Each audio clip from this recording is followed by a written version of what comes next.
For more than 20 years, I have taught piano without consciously following any particular educational philosophy. I simply taught the way experience had taught me to teach. Over time, certain patterns became impossible to ignore. What truly shaped students and what in the long run did not. From the very beginning, I never believed that performance was an end in itself. I did not teach piano simply to produce polished performances, competition winners, or impressive resumes. Those things certainly have their place, but they were never the goal. What mattered far more was who my students were becoming through the process, whether they were learning discipline, patience, attentiveness, perseverance, and maybe most importantly, how to think. Only recently did I realize how closely this philosophy aligned with classical education. As I began learning more about its principles, I was struck by how familiar they felt. Classical education is not primarily concerned with how much information a student can observe or how quickly results appear. Its focus is formation, the slow, patient shaping of the mind and character over time. In my studio, as I've said, competitions are not the goal, like exams or evaluations. They have value, of course. They provide structure, accountability, and sometimes motivation. But when results become the focus, something subtle begins to change.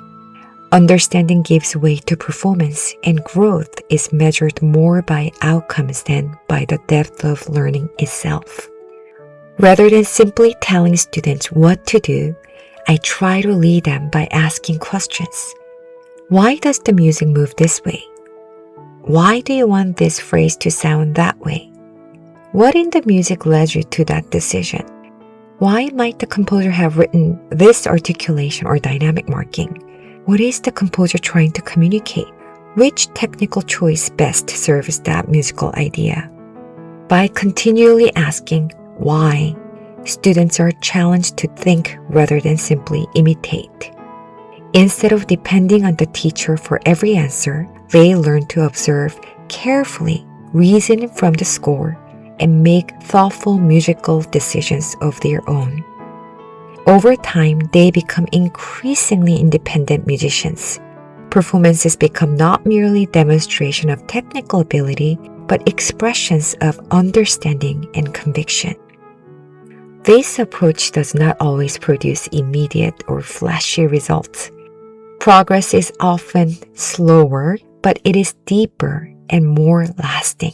Students learn to perform not only with technical ability, but with understanding, intention, and ownership. The confidence that grows from this kind of learning tends to endure long after any single performance is over.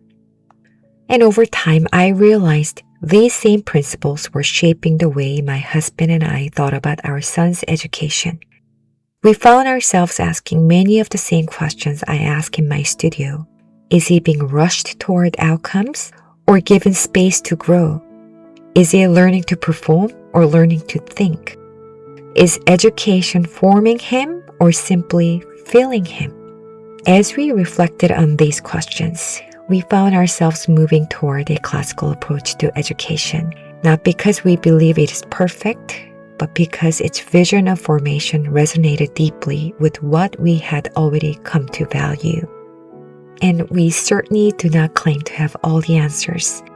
This decision was made thoughtfully and prayerfully based on what we believe is best for our son in this particular season of his life.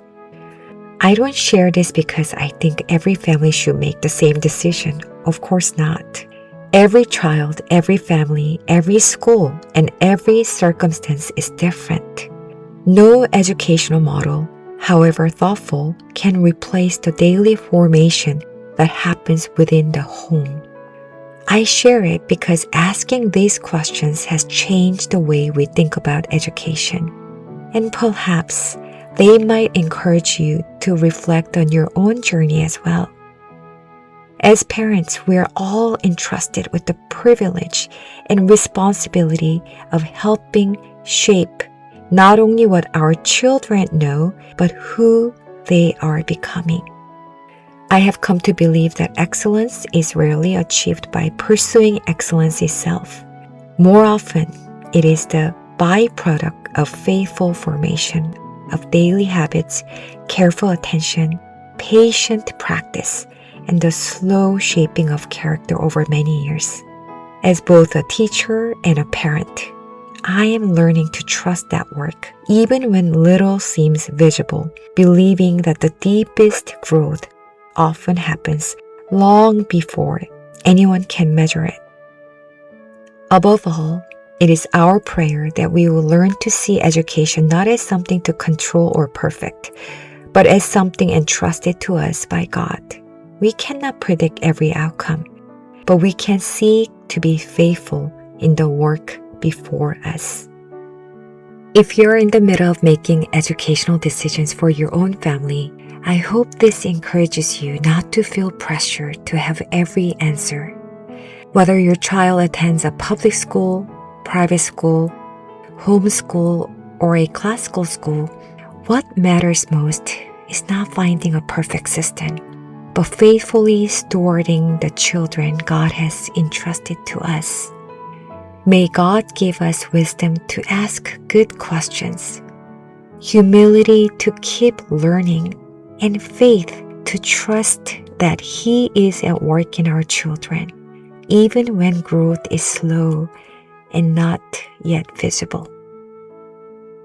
Thank you so much for listening.